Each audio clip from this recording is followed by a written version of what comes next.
And welcome to Q&A. I'm Tony Jones, here to answer your questions. Controversial Canadian free speech warrior, Lindsay Shepherd.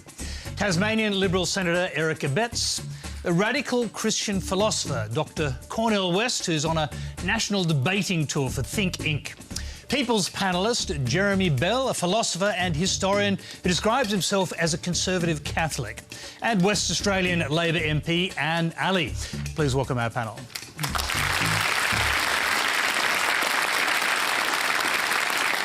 Thank you very much. Q&A is live in Eastern Australia on ABC TV, iView and News Radio. And our first question tonight comes from Ian Neal. Go ahead, Ian. AGL 2018 net profit was $1.6 billion. It rose by approximately 200% from the previous year. Competition is avoided like the plague, Liddell Power Station being a classic example. Power bills are pushed up, gay abandon regularly. It is time there is a government control to stop this arrogant, aggressive billing. How can this be solved? Eric Abetz. Well, we're starting with the easy questions first, so thank you very much for that.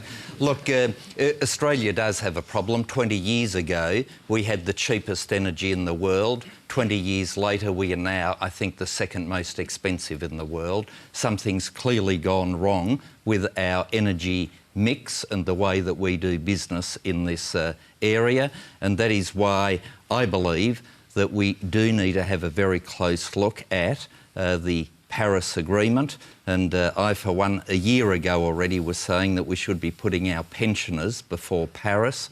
We are blessed with coal, we are blessed with uranium, we are blessed with hydro, and in all the circumstances we should be able to be providing our fellow Australians with the cheapest energy in the world, which would then enhance our standard of living, our household budgets and our capacity to be able to compete in the world markets. Eric, the questioner was asking about what he called arrogant billing from these large power companies. Barnaby Joyce is in the news today saying there should be a plan B. The government needs a plan B. The neg is not enough.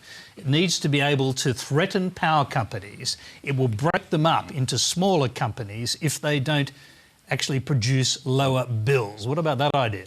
Oh, look, I was one of those that was of the view that the federal government should give serious consideration to taking over Liddell if AGL were not prepared to sell it to somebody else rather than just closing it down. Because you are right, the AGL business model was simply close down a power station, and what do you get? Less production, yes, but less that wasn't the question. Higher prices. Eric, that wasn't the question. Barnaby Joyce had an idea. The idea is to literally threaten the power companies that they will be broken up individually, made into smaller companies, if they don't produce lower power bills, presumably to create greater competition. Is that a good idea? Oh, look, that is a view that Barnaby has. Chances are it is a potential answer, but in relation to Liddell, if the federal government would have said, you either sell or we take it over, AGL would have known the game was over and they would have either have had to have continued with Liddell or sold to somebody else, given the threat of a government takeover. Sadly, the government of which I'm a part of was not of that view, and that is one of the reasons why we continue to have these higher energy prices. As we are meeting here, or people are viewing Q&A, my backbench colleagues are meeting in Canberra discussing this very issue, so I look forward to being briefed on it tomorrow morning when I return to Canberra. Yeah, so a final question for you before I move on, but do you agree with your old friend Tony about that the NEG, the National Energy Guarantee, is seriously bad policy? Because he's actually threatening to cross the floor if it comes to Parliament. Would you do the same thing? What I've said about the National Energy Guarantee is that it's a framework. There's still a lot of flesh to be put on the bones, and we still don't have all the detail. And until such time as we have all the detail, I think it's premature to say that you fully support it or that you fully oppose it. But it seems to me that the driver behind the neg is the Paris Agreement, and India's not bound by it, China isn't bound by it, nor is the United States. And when you've got the three major emitters in the world, irrespective of your view on anthropogenic climate change, no matter what your view, the simple fact is us doing our alleged bit in relation to Paris will not make one scintilla of difference to the world environment, but it will make a huge difference to our economic well-being, to jobs and standard of living in Australia, and that is why I have very real concerns, but I await to see the final result. And Ali? Oh, I think it's quite astounding that we still don't have a national energy policy. In 2016, we had an emissions intensity scheme on the table. Labor was prepared to support it. It was vetoed in the coalition party room. In 2017, we had a clean energy target on the table. Again, Labor was prepared to support it. Again, it was vetoed in the coalition party room. So I think at the moment, the biggest challenge that we have to energy security in Australia is a government that can't come to an agreement about a national energy policy. I think it's a dire situation. We need to get something through. Obviously, Labor is willing to work with the government on the neg, but the biggest challenge to that is a cohort within the coalition. OK, we're going to find out tomorrow if Malcolm Turnbull manages to get it through the party room. Will you then support it if they do? Because if your only objection is he's not going to get it through his own party room, and he does, aren't you bound to support it? Well, there are problems that we do have with it, and we've expressed those problems. One of the problems is that the target is a very weak target. It's a target that will not set a investment environment that will encourage not a single project for renewable energy in Australia over the next decade. We'd like to see a stronger target. The target at the moment of 26% is very, very weak, or at least the flexibility for states to be able to set their own targets. And that's what the states have been asking for as well, the flexibility within the framework to be able to change the target that it currently is. So when you come to government, you want to make the target higher, is that what you're saying? Well, I would imagine that would be what Labor would do. You would not believe. Well, that's not what the modelling is showing. The modelling is showing, and we know that renewables are actually cheaper than Why do we need the fuels. subsidies then? Why do we need a renewable energy? Eric, I'm going to just interrupt you because we've got a question from Sam Shepherd. It's on the same subject, and then we'll move on to broader issues that the rest of the panel can talk about. Sam, go ahead. The modelling for the National Energy Guarantee makes it clear that there will be no new investments in wind and solar for nearly a decade. Why is that a good thing, and why does the government think it can or should stop the future? Sam Parkinson, I should have said. Eric, well, look, that's the point that was just being made by Ali, which is that the way this neg is set up, it will actually stop renewable energy projects. Well, the first and vital point from my perspective is we want affordable energy. The simple fact is that the pursuit of renewable energy targets has driven the cost of power up beyond anybody's imagination. Indeed, we had a review that told us that renewable energy was driving down prices, and that was part of the assumptions in the Finkel review. And they said the next movement in price would be down. A fortnight after that review came out, what happened? An 18% increase in the cost of energy. So when people make these brave predictions, and I've been around politics for a while now, I have seen these brave predictions like the Brisbane River won't flood anymore, the Murray River won't flow out to sea anymore, there won't be any ice on the Arctic. All these brave predictions being made, all wrong, wrong, wrong. In relation to energy prices, similarly, brave predictions, and that is why when I see modelling and people give me these brave predictions, I just ask the simple question, what is driving the cost? And the simple fact is that it has been the renewable energy target that has been partially responsible for that increase. Cornel, you've been listening to this, and of course Donald Trump, famously decided not to go ahead with, or to not sign the Paris Agreement or take away America's agreement on Paris.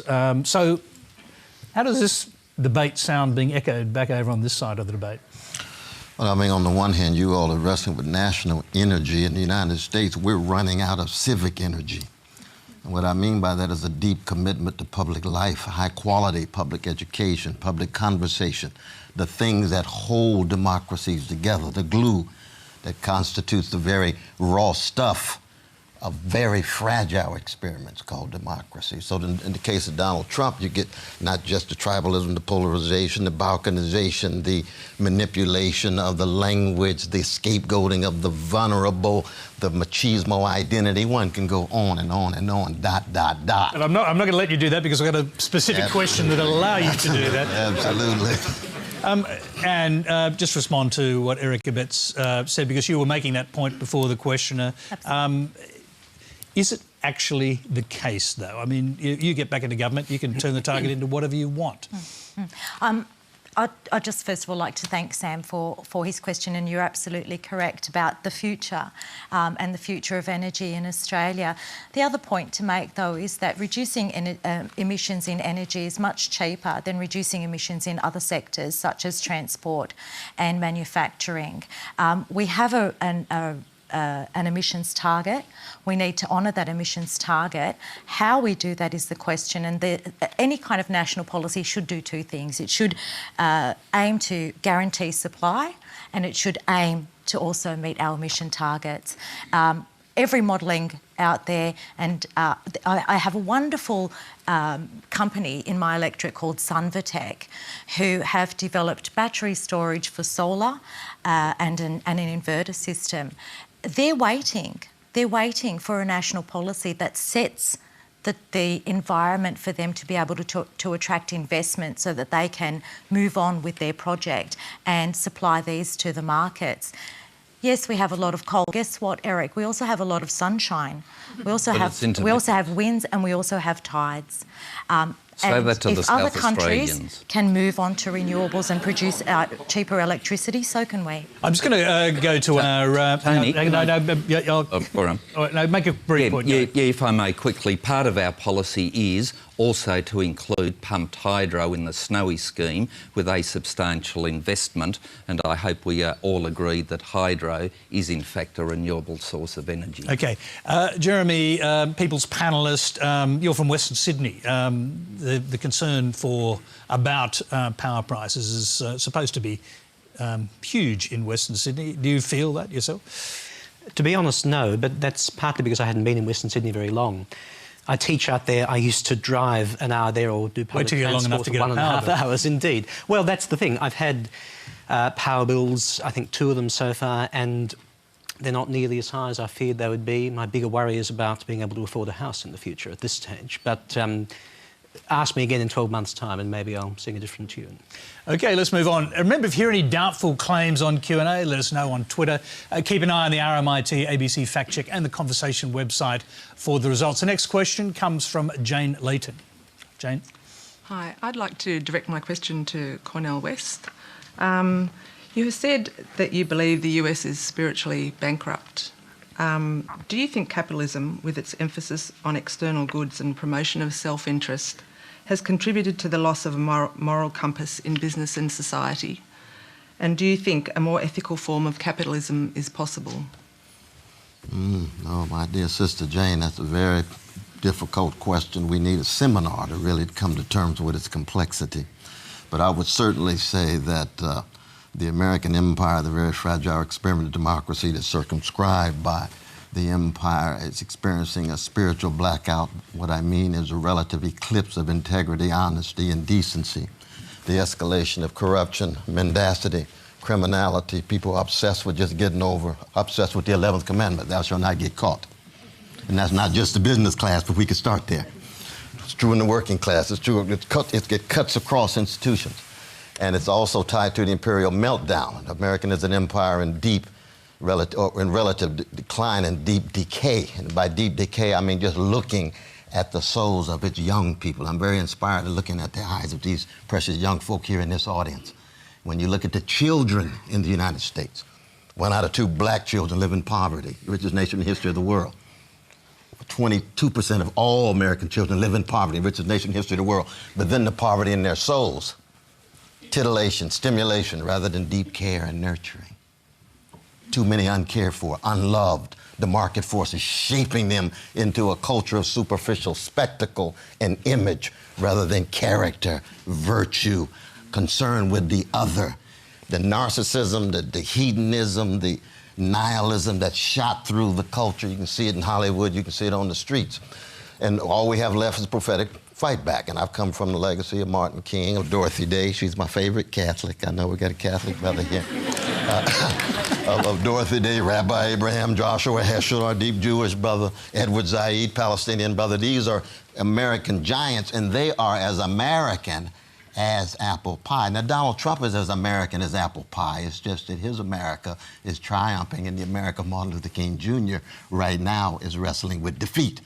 But we're bouncing back. Yeah, Cornel, you've called this one of the darkest moments in American history. What do you think about the We've had a lot of competition. We had a lot of competition. Well, that's how yeah. 750,000 precious Americans lost in the Civil War. Yeah. The Civil War was about what? Making sure black people are in slavery in perpetuity. That's what Jefferson Davis, that's what Alexander Stephen, the president, vice president of the Confederacy was. So that was very I was going to dark. go, you mentioned Martin Luther King. We had Abe Lincoln, now we got a Donald Trump. That's a hell of a decline there. Yeah, but it's a huge comparison to make. I mean, you know, it's a relatively prosperous, unemployment's coming down, economic growth rate's coming up, more black people with jobs, more Hispanics with jobs. I mean... But wage stagnation, still. That's true. Wealth inequality increasing. Don't let the statistics hide and conceal the suffering. If it's just about growth and you're saying nothing about the fact that people who have 2 jobs still live in poverty. So we got higher employment, they're still suffering. Top 1% of the population still own 41% of the wealth. So don't allow the numbers to mislead you. But I do acknowledge the degree to which the numbers are better now than they were before, but they're still too narrow. Keep track of the lived experiences of our fellow human beings, no matter what color or sexual orientation or gender they are. That's the crucial thing, and not just in America, but in any other country. OK, Jeremy, you're a philosopher. Spiritual bankruptcy in the United States, do you see that? I lived in the United States for the better part of 5 years.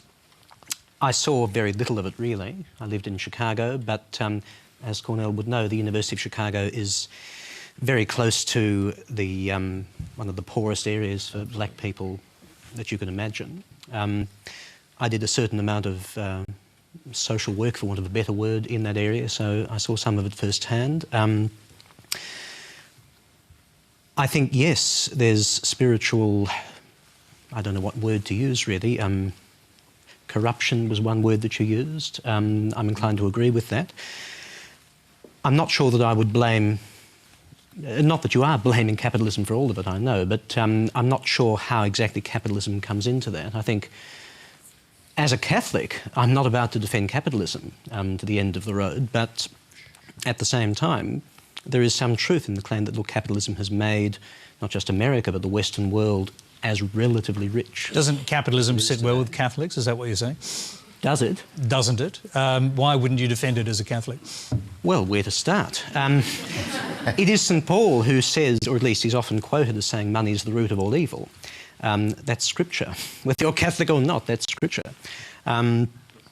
The Catholic Church does, in my opinion, still condemn usury, which is arguably at the very base of capitalism. The Church has fallen silent about that, as about so many other things, but I think it's perhaps time for a revival. We've got a banking royal commission, that might help. It might indeed, yes. The late 19th century and early 20th century popes were very clear that the world was in a dire mess and that it was so important for people not to think that capitalism was a panacea for the world's ills. Having said that, there are some Catholics, non-Catholics as well, conservatives, who say, well, OK, but what's the alternative? In all honesty, I'm not sure what the alternative is. I'm presuming it's not socialism. There are people who talk about distributism, which is associated with the Catholics G.K. Chesterton and Adair Belloc, which, whatever else it means smaller communities, less centralised communities, the deep state being dismantled to a large extent, less militarism, fewer armies, all of these things which sound good. How exactly it works, if it can be made to work, I'm not sure. Let's go to our next question. It's related, and our answerers can reflect on both the questions. Michael Ferenc. Dr. West, you've said that Donald Trump is a symptom rather than a cause of the current situation in the States. I'm just wondering, in your opinion, what's the cure? And for us in Australia, are we in danger of being infected by the same causes? Well, one is that the last thing you want to do is fetishize any individual, even somebody in the White House. By fetishize, I mean ascribe magical powers. That's what I mean by he's as American as apple pie. He comes out of a rich tradition, but it's a rich tradition in a negative way. Hatred, contempt, using your insecurity to put others down rather than your vulnerability to embrace others. And so rich may have been the wrong word, but I'm talking about a deep, that's what I want to say, a deep tradition. I think Donald Trump is a gangster. Now, what do I mean by that? Because I was a gangster before I met Jesus, and I'm a redeemed sinner with gangster proclivities, meaning that there's gangster inside of all of us. That's why I call him a gangster. When I call him a gangster, I'm seeing the gangster inside of me. And I have to wrestle with this civil war on the battlefield of my own soul. But when he grabs women's private parts or makes jokes about it, or talks about his oil in another country, he's going to go get it. That's gangster. You call Mexicans rapists. Dishonor and demonize precious Muslim brothers and sisters. That's to me gangster. Now, that's an objective condition. That's not just name calling. Gangster activity is real. And we, if we're honest with ourselves, we know when we're gangsters too. So what does that mean? It means then you've got this kind of neo-fascism in the making of spirit, mind, structure, and institution. Big money ruling, big military ruling, and more hatred, more and more contempt, more and more demonization. And people are desperate, and we saw it in the 30s in Europe. We see it in Hungary today. We see it in Turkey today. We see it in India today. It's a global phenomenon of people looking for this strong man who will undermine rule of law, who would delegitimate democratic processes and practices. It is a very terrifying moment, but it's also a moment of possibility. Donald Trump is bringing out the best of America. You're seeing lukewarm folk waking up. You're seeing folks straighten their backs up. You're seeing courageous folks stepping out, wrestling with predatory capitalism, exploring what alternative. I don't think there's going to be an abstract alternative. I'm a Christian like yourself. Each human being made in the image and likeness of God, how do you keep track with their sanctity and their dignity? Beginning with the vulnerable ones. This is what our Jewish brothers and sisters taught us in Hebrew scripture, that hesed, spreading that loving kindness to the vulnerable, the weak, the fatherless, the motherless, those who are catching hell in the language of Malcolm X. So you start on the reservations in the States, you start in the ghettos, the barrios. It's the exact opposite under Donald Trump. Lindsay, you're not that far away from the United States, in Canada, and I'm wondering, the questioner asked whether that kind of Trump infection, or the infection of these ideas that he identifies coming from Trump, would infect Australia. What about Canada? I think if we're talking about infection, it's kind of interesting how Trump has to come into every conversation. I try to actively avoid talking about it just because I feel like it's kind of overexhausted sometimes. But so, I don't know, I don't have a lot to add about it. Part of my active avoidance. So don't talk about him and he might not exist? To be honest, I kind of like him. I think sometimes you have to shake things up a bit, and it makes you realise things you didn't see before. So, Eric Abetz. Look, with great respect, I think we got a very negative view of the United States. Your black brothers are in fact getting jobs, and sure, they mightn't be earning as much as you would like, but given that they've got jobs, they're better off than they were without a job. And surely you have to give a tick to that. And they're some of the things that I think that the people in the United States are responding to, if we are to believe some of the media and reports, that Donald Trump's support is certain levels where Obama was at the same stage. Well, it's an interesting issue, isn't it, Eric? Because what happened in the last 18 months of Obama's presidency was that 3.7 million jobs were created. In the first 18 months of Trump, 3.3 million. So you're actually seeing a trajectory that started a lot longer before the beginning of the Trump presidency. Oh, look, everybody will say it was all Obama doing, but he was in the gig for 8 years, and it just seems to be a matter of coincidence that there's a change of presidency and all of a sudden the economy is going a lot better in the United States. And whilst there are certain activities of Mr. Trump in his private life, to which you alluded to, which are completely unsavoury, but I somehow didn't hear about Mr. Clinton. I say the same thing about Bill Clinton. I'm not defending anybody acting gangster like Good. Not at all. But let me ask this question though. But you would agree? Was that a dark era? Hitler and Mussolini had low unemployment rates. They made the trains run on time. We're talking about moral and spiritual issues, not just the numbers. That's right. Can I say? You would agree with that?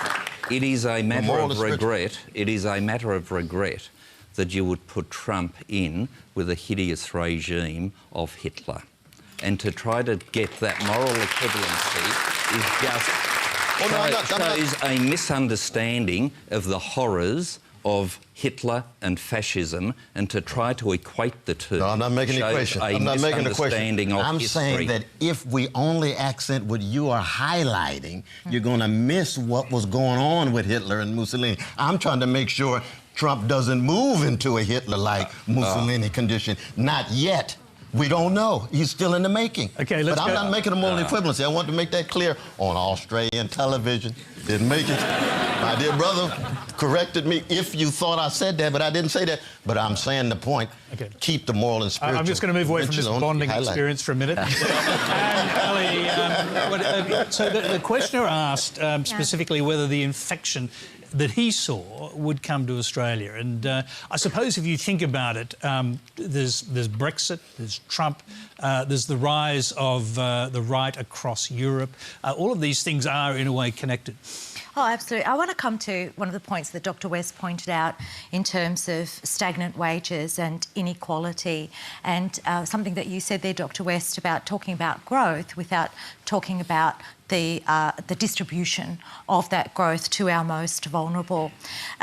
Recently, Michael, there was an FBI report that came out that said that in times of economic crisis, we see a rise in white supremacism and in neo-Nazi movements, because it's I guess, a pattern of behaviour that when people feel that they are getting less, that they are more unequal, that the wealth is not equally distributed, they become more insular, they become more nationalistic, and you have the rise of some far-right and white supremacist groups. And we've seen Charlottesville, for example.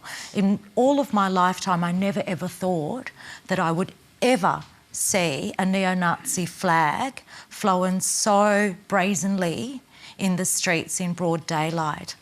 We're not immune here in Australia, certainly not. We do have a very different culture than in the US, but that doesn't mean that we don't have to be continually vigilant that inequality and the unequal distribution of wealth and disadvantage doesn't give rise to these elements in our society as well.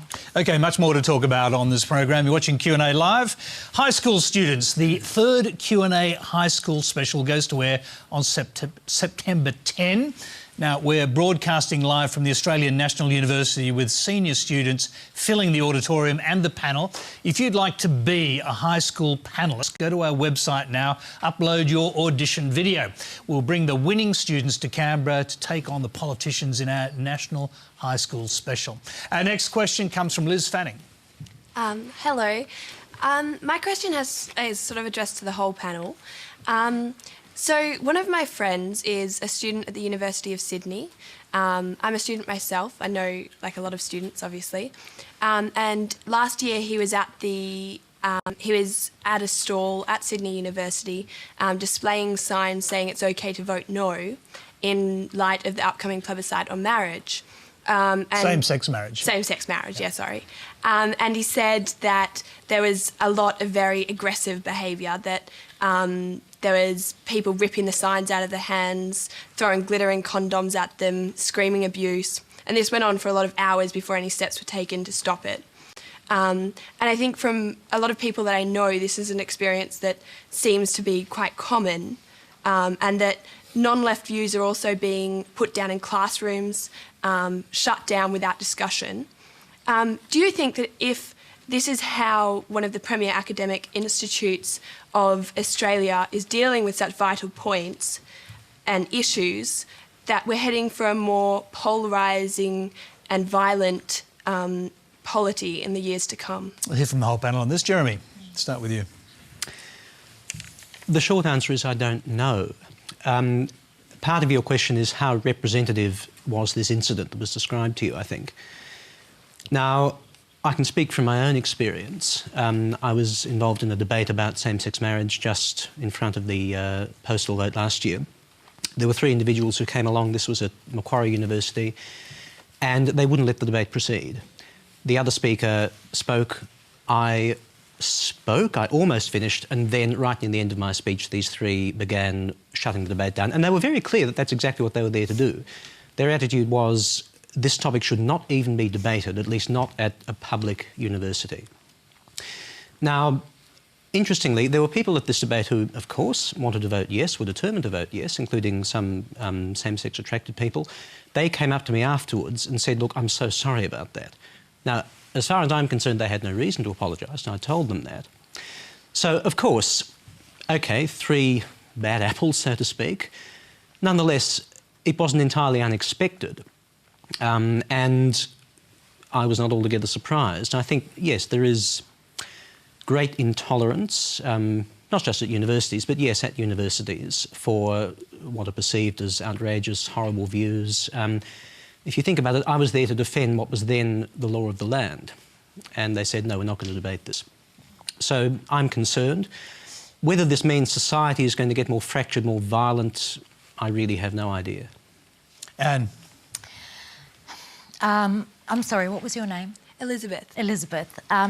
Elizabeth, I think the incident that you described, I've heard a lot of similar incidences from the Yes camp as well. So I think that was a symptom of a very divisive debate that was had with this plebiscite, which was one of the reasons why Labor didn't want a plebiscite, because we knew that that would happen. I think this speaks to a broader issue, though, about the nature of debate generally in Australia and our ability to have debate in a reasoned and respectful manner. And I emphasise respectful manner. I think that with, particularly with the onset of social media, there has been a kind of a letting go of a lot of the kind of moral and ethical limitations that we put in ourselves in the way that we communicate in a respectful debate. And that's kind of been taken from the online world into the offline world, and how we debate and how we discuss issues that are contentious and sensitive and so on and so forth. I don't think the sky's going to fall down because of marriage equality. As you all know, I voted yes. I was very strongly a campaigner for the yes vote. I believe in marriage equality. If I want equality for myself, if I want to choose who I want to marry, I want to make sure that everybody else gets to choose who they want to marry as well. It's just that simple to me. But I think we need to be talking about the nature of debate in Australia and how we move forward with that. Let me go to Lindsay. We'll come to the detail of your particular case in a moment, but of course you were teaching at a university and came across intolerance of different views. What do you think, listening to that question? Yeah, it's very reminiscent of a lot of issues that are happening in universities in Canada. There just seem to be certain topics that you cannot question, where you're expected to have a certain position. Some of the ones that come to mind would be open borders, gender pronouns or anything to do with transgender people, indigenization initiatives, things like that, where there is a correct position that you must take. Cornel. Well, one, I think the students who tore the signs down were wrong. I think those who stopped you from speaking were wrong. I think the important thing is we had to be reciprocal in our dialogue, which is to say we had to keep track of both sides. We should be committed to a robust, critical, Socratic engagement of very complicated issues.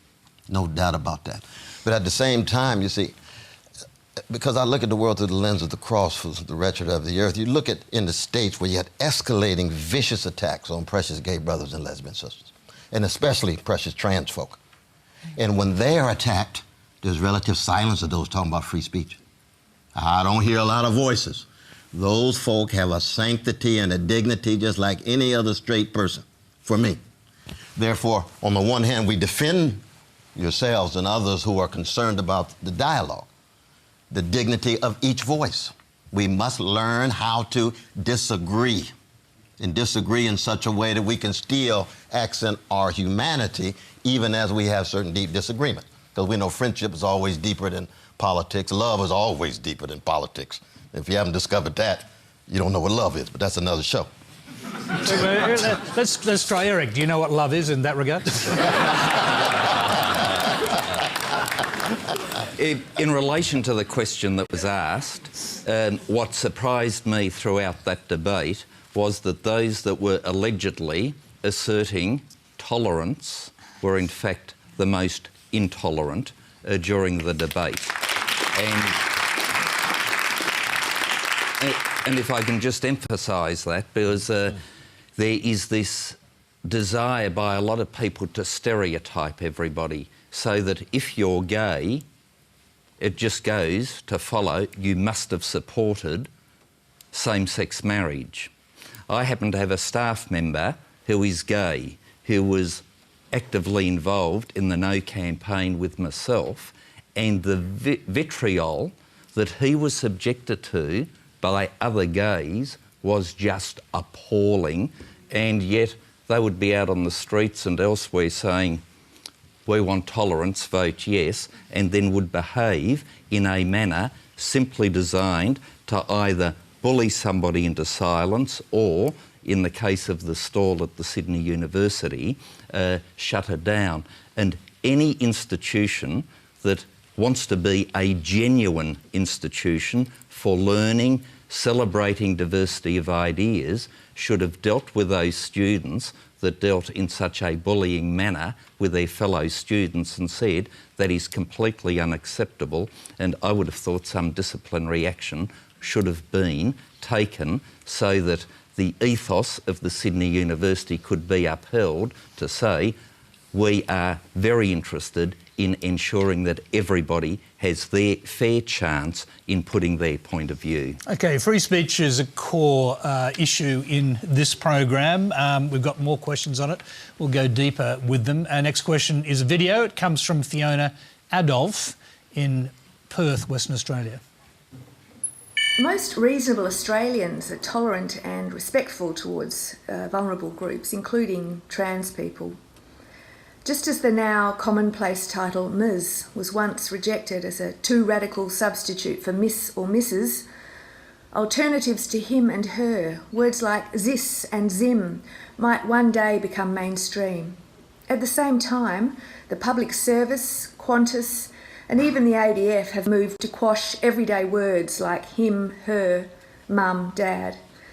But Lindsay Shepherd's case shows how regulations around language can cause well-meaning people to lose their jobs and stoke mob behaviour on both sides. Does the panel think that cracking down on everyday words serves the best interests of vulnerable or minority groups? Lindsay, we'll start with you, and it's probably a good time for you to describe your case in brief terms anyway. Yeah, so I was a teaching assistant for a course on communications, and in my class I showed a video featuring Jordan Peterson, who was taking the position in a televised panel discussion that he did not want to be compelled to use gender-neutral pronouns. And also in that televised discussion was another professor who was arguing that you must use gender-neutral pronouns because they're related to the dignity of trans people. So, both sides were presented. The clip that I showed was from public television in Canada. Yet I was taken into a disciplinary meeting for showing that clip and told that I'd created a toxic climate, I targeted trans folks, I had threatened trans folks, and I had violated the Human Rights Code, among other things, which was debunked, but... It was debunked by your own university when they investigated it, effectively. Were you told in the end it was wrong, and were the people who rebuked you in any way punished for taking you to task? So I was exonerated because there was a third-party investigation. They talked to my students and made sure that the discussion was handled properly. They released a statement saying that, showing video clips from public television is indeed acceptable in the classroom. So that was nice to know.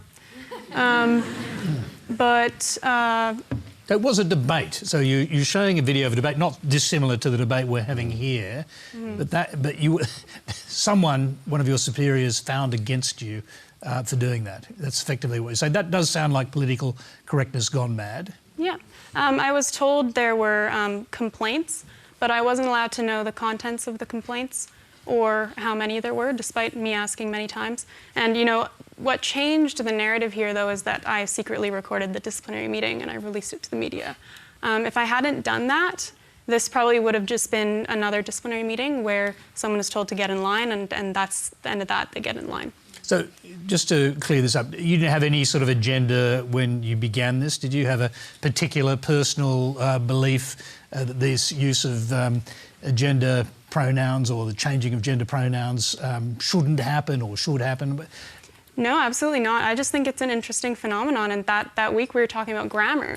And so I thought, well, aside from doing just dry grammar errors and what to avoid with grammar, maybe we can talk about how this is becoming a politicized issue and how other languages like Persian, they already have gender-neutral pronouns in their language. So, how does that work and stuff? So where's it, I'm just interested, where has this left you? Because your case has been a bit of a cause célèbre for the right. You've been brought out here by the CIS to tell sort of a warning, really, to other universities and to other countries as to what can happen if things go a bit crazy. But where's it left you? I mean, are you comfortable being a kind of campaigner for one side of the argument? Well, I don't think free speech represents only one side of the argument. I do know that, people can... Right away, people accuse me of being a closet conservative and things like that, and people would come up to me... Nothing wrong with that. Yeah, but it was just interesting how quickly it happened. It was you're a far-right figure, you had a conservative agenda, you're a secret neoconservative, and it was just kind of confusing to me. Because I still do consider myself a progressive. None of my political positions changed at all. And I like living in a progressive society. I just want to be able to question things like gender-neutral pronouns. That's it. That's all I want. Cornel, listening to that, it's a pretty extraordinary case. You're at Harvard. Could something like that happen there? Oh, it can happen anywhere. It can happen anywhere. Human beings are human beings at Harvard, any other place. And I think we have to be very morally consistent in terms of our support of persons who have been mistreated. But the irony for me is 25 years ago, black folk, women, gays and lesbians were told over and over again, get beyond your victim mentality. You get beyond your victim mentality. You're always talking about being a victim. Now I hear my fellow right-wing brothers and sisters always talking about victims. I've been a victim. I've been a victim. I live in a country in which the vast majority of my white fellow citizens believe they are the most discriminated group. Now that's the triumph of Fox News. That the narrative has been one of victimhood, victimhood, victimhood. When I stood in front of those neo-Nazis in Charlottesville, and they spit on us, they cussed us out, and so forth and so on, they were presenting themselves as the victims of America. You see, when's the last time you saw the plight of indigenous peoples? When's the last time you dealt with domestic violence and discrimination against women? When's the last time you dealt with black people and brown people? All of a sudden now, our white brothers and sisters become the victims? Wow, is this Disneyland? Or yeah, but what's going on? I've got to get this straight. You're not suggesting Lindsay. No, I would have defended my sister, but based on principle. based on principle, just like I defend black people based on principle. But when I hear the chorus of these folk as victim, no human being is ever solely a victim. We all are victimized in various ways, but as human beings, we can think, we can critique, we can resist. That's why we're committed to Socratic dialogue. I think that's what brings all of us together.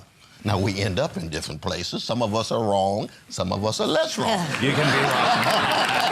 I'm just going to ask Lindsay, do you feel like you're part of a Socratic dialogue at the moment, or do you feel the argument's sort of been turned a little bit?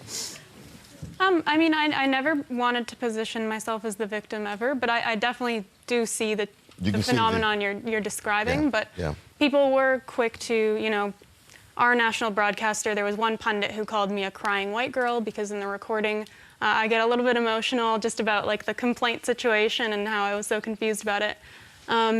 But I never wanted to come off that way, but people kind of make that assumption. Yeah. Absolutely. Eric, just very briefly, what do you think about the movement to get rid of gendered pronouns? Oh, look, it's political correctness gone mad, and in relation to the question that was asked, in relation to Ms., that was never compulsory, and it was use it if you want to. And it's interesting, I do surveys of new electors, and it's amazing how many young women now, when how do you want to be entitled, now, from about 20 years ago, are writing Miss again. Rather than wanting to be known as Ms, they're now writing in, they want to be known as Miss. And so these things tend to have a life span, and then people go back. And look, our language is very rich, and him and her been around for a long time. Boys and girls have been around for a long time, and I suspect they will for a long time. Okay, Anne, just very briefly, if we can. With regards to... Yeah, with regards to the personal pronoun issue. I just think it's... And and the debate you've heard, which is an extension of the previous question. Okay, so I'll answer the one on the pronouns. But I just think that if somebody wants to be called they or je or whatever, then just out of respect, call them that. It's no skin off my nose to call somebody whatever it is that they want to be called. It's not hurting me. It's not a huge impost on me. And out of respect for a fellow human being, to show them that that they are valued, I'm happy to do that. So that's my take on the gendered pronoun. Okay, well, we'll come to some other issues in a minute. Just Jeremy on that subject. I think that what Eric said was exactly right. One crucial issue is, are you making people do it? Are you forcing people to do it?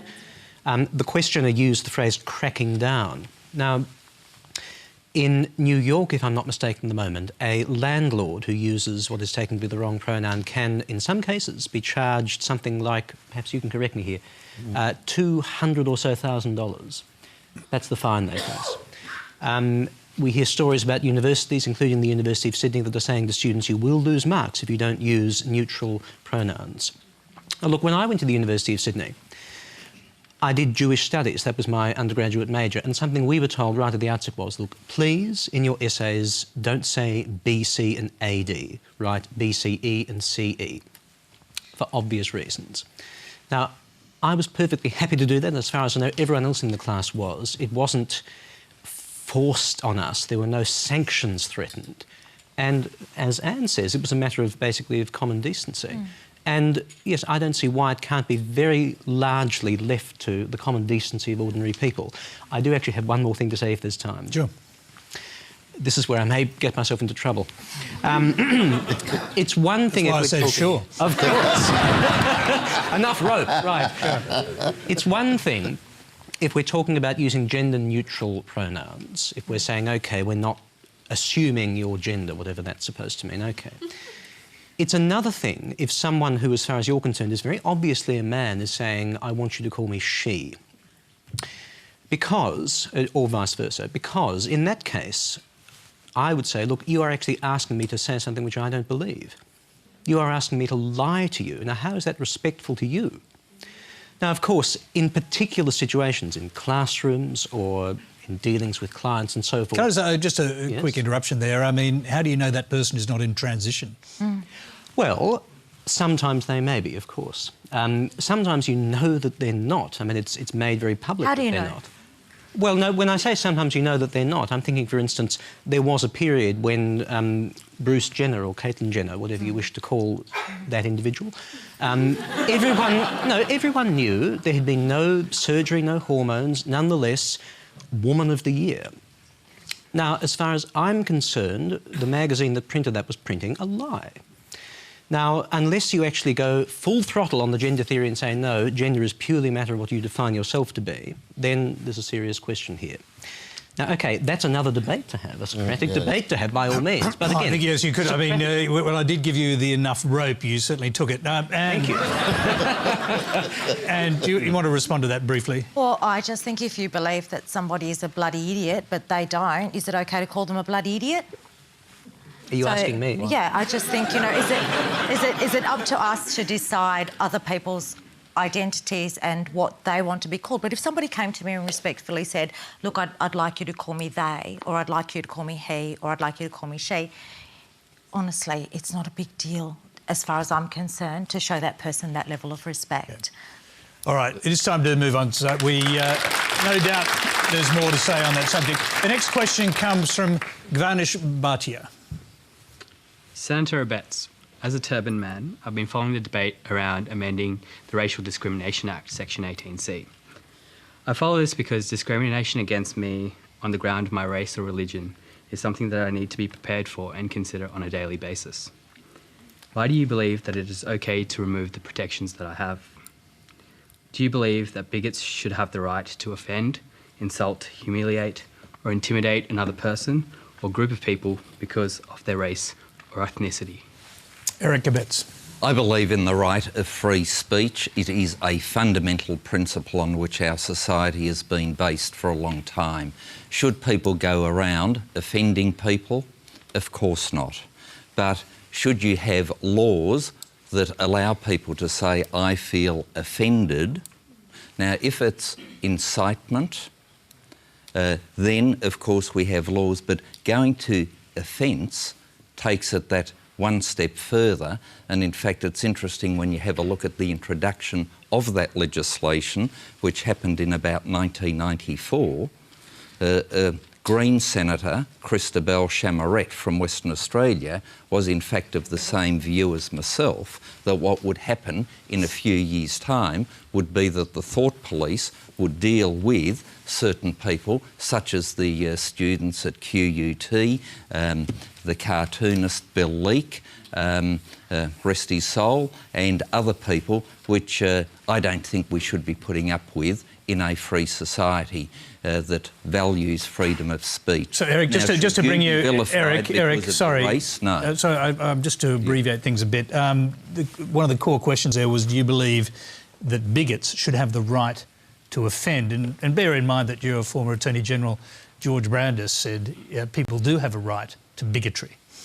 Well, look, you can have all the laws you like, and I think my brother here would agree with me, all the laws in the world does not, as of necessity, change what is inside the individual.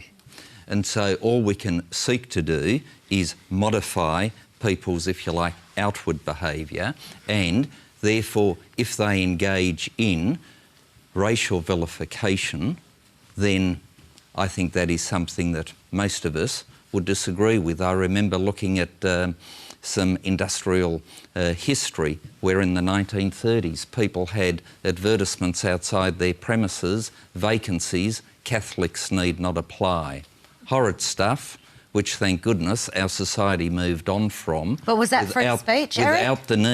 Without the need for legislation. OK, Eric, so I'm sorry to interrupt because I just want to hear from everybody. Yep. So Anne Ali jumped in, so I'll let you was that pick free up the speech? argument. Because every time you call this about free speech and your rights, you are denying this gentleman and you are denying his experiences of racism. He's saying he has to prepare for every morning. You are denying the experiences of racism of thousands, hundreds of thousands of Australians. You are denying them their right to live peacefully, to live with respect. Every time you bring up that free speech argument... What about the QUT students? What about Bill Leake? What about their freedoms? Bill, Okay, sorry, I'm just going to go back to our questioner. Gavanish, you've listened to two sides of the discussion here. You've heard Eric Abetz, so a quick response. So my response to you is this. So you're saying, yeah, people will have those views, but people will also think twice when there is a law in place before they open their mouth to say something to me, right? So as any law, people will do it or people will break laws if they really want to do it. But because there's a law in place, there's some type of,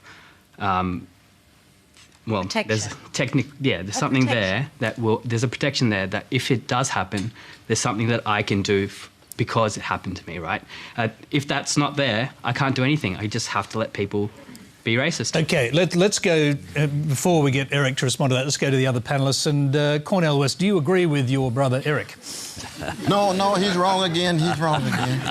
But the dialogue is important, though. But I think what you have noted, and to see the United States, for example, we had to have laws of accountability when it came to indigenous peoples, black peoples, brown peoples, and women. That's why you got constitutional amendments for women and black folk. Now, when it came to precious white Catholics who were discriminated against, you didn't need constitutional amendment for them.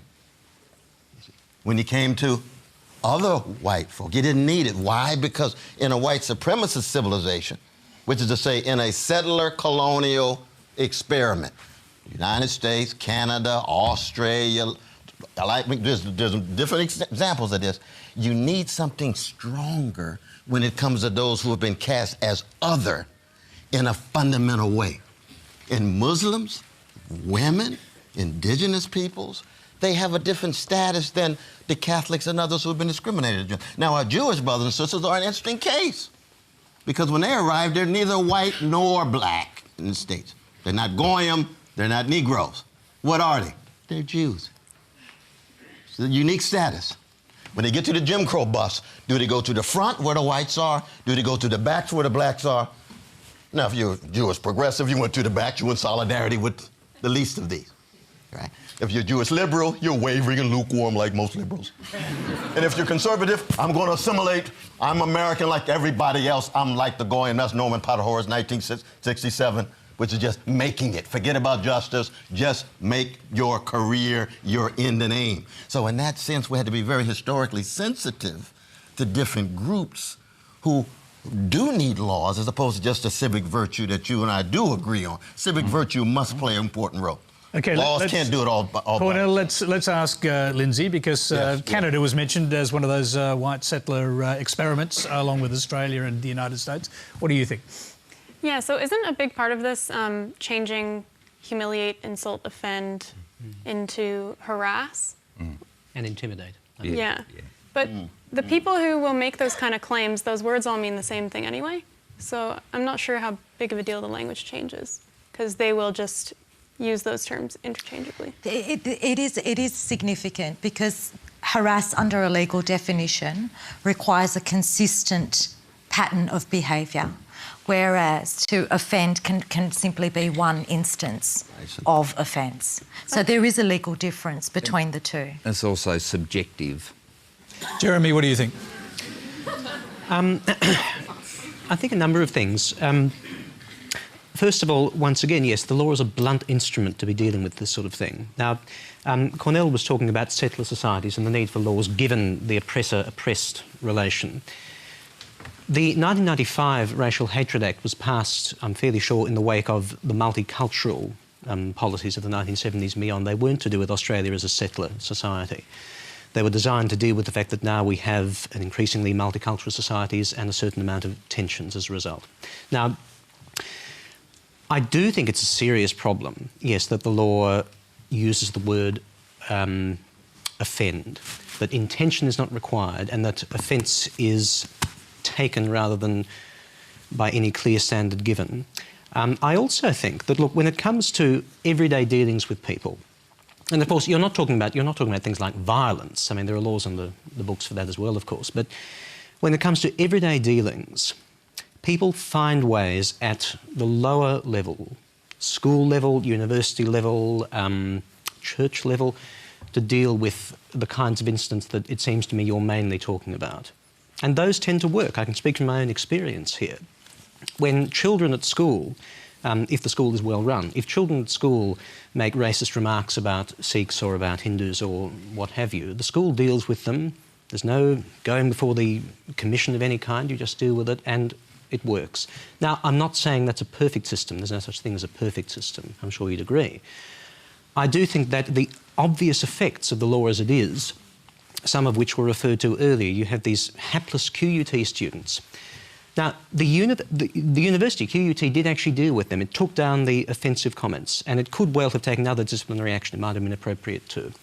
As it was, the complaint was taken to the commission, dragged on for 3 years, would have cost them a lot of money if lawyers hadn't done it for pro bono, and one of these students has now decided, I can't possibly be a teacher, which is what I wanted to do, because my reputation is probably in cinders from here on. Now, OK, you can say that's just one case, but it's a case that illustrates something about the nature of the law.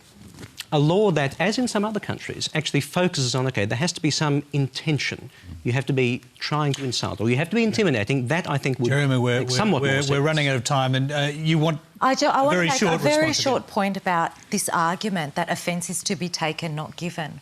When you say to me, well, Anne, you're the one taking offence, I haven't given offence, what you do is you reinforce the power structure where you're the one who has to give offence and I'm the one that has to take offence. So this argument that offence can only be taken and not given reinforces a structure that enables the racism to happen in the first place.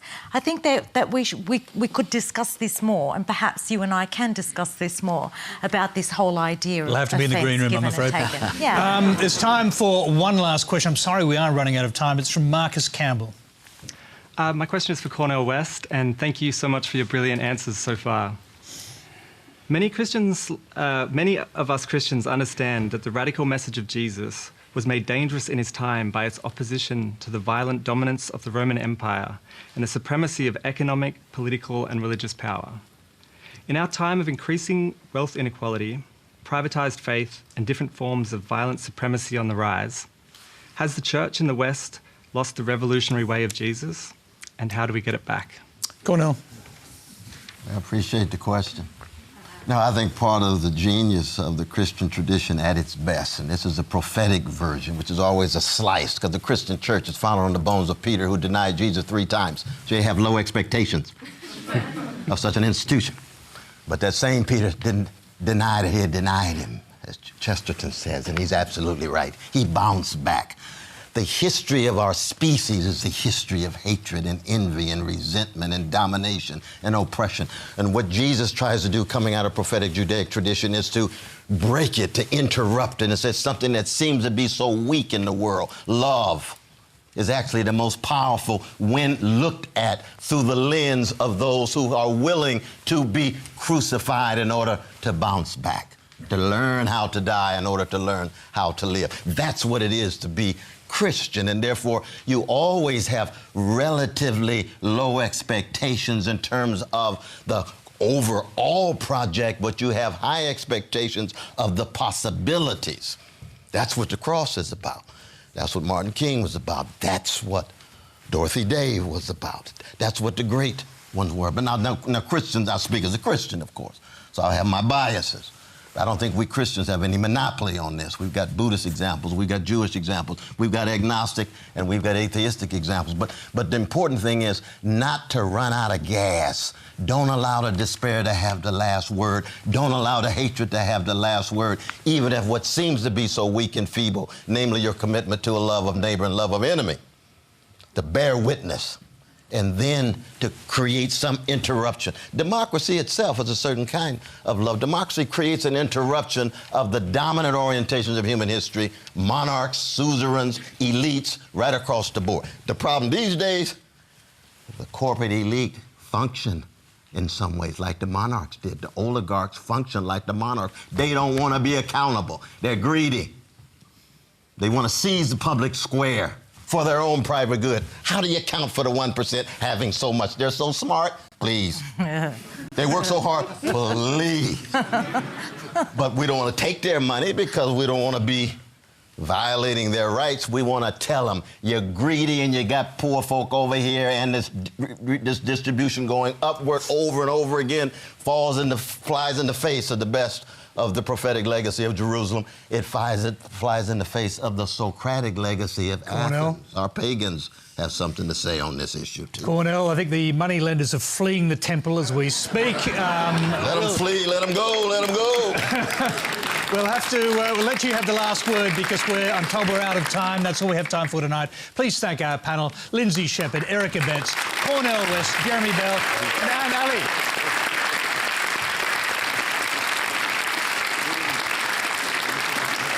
Thank you very much. Now, you can continue the discussion with Q&A Extra on News Radio and Facebook Live, where Scott Wales is joined by Jahan Kalanta of Executive Lawyers.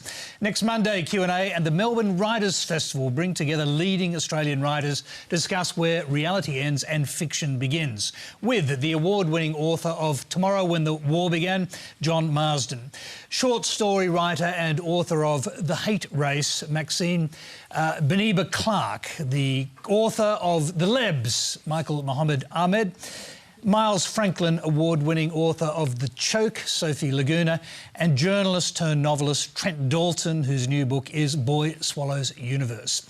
Until next week, good night.